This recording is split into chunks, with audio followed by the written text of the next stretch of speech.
je dis et j'insiste, Arduino c'est pour des projets peu sérieux car il y a des librairies qui existent et de plus, ça vous rend faible intellectuellement.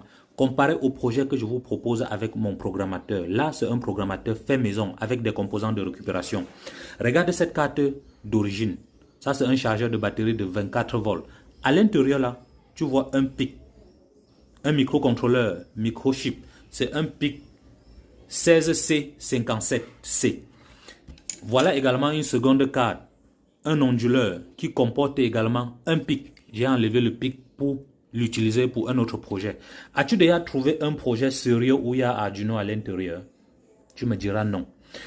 Revenons encore sur mon programmateur que je vous présente. Ça, c'est un programmateur universel que vous pouvez l'utiliser dans beaucoup de projets. Vous pouvez le retrouver dans beaucoup de projets d'origine et l'appliquer.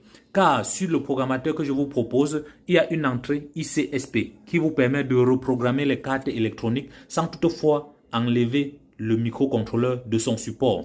Regardez le circuit ICSP que je vous propose. Vous avez les tensions de programmation, la tension VPP qui est parfois 13 volts.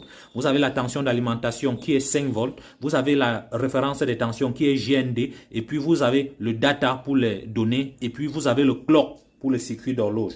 Et lorsque vous prenez un fil ici, vous venez connecter sur une carte d'origine. C'est pas moi, c'est pas ma réalisation ici. Mais ça, c'est une carte industrielle. Mais sur cette carte, vous avez un microcontrôleur. Observez également parfaitement sur cette carte professionnelle. Vous allez voir la tension de plus 12 volts là. C'est la tension VPP qui est la tension de programmation du microcontrôleur qui est ici.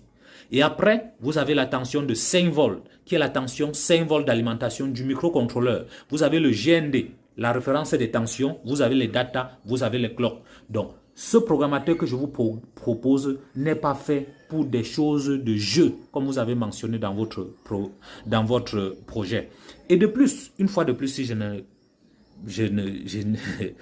l'Arduino que vous utilisez vous rend faible. Je connais plein d'étudiants qui utilisent Arduino sans toutefois être capable de réaliser un circuit de programmation de microcontrôleurs, sans toutefois être capable de réaliser un circuit de réinitialisation du microcontrôleur, sans toutefois être capable de réaliser l'alimentation 5 et 12 volts d'un microcontrôleur, car vous avez déjà des petits modules qu'on fabrique, on vous met sur le marché, ça vous rend faible.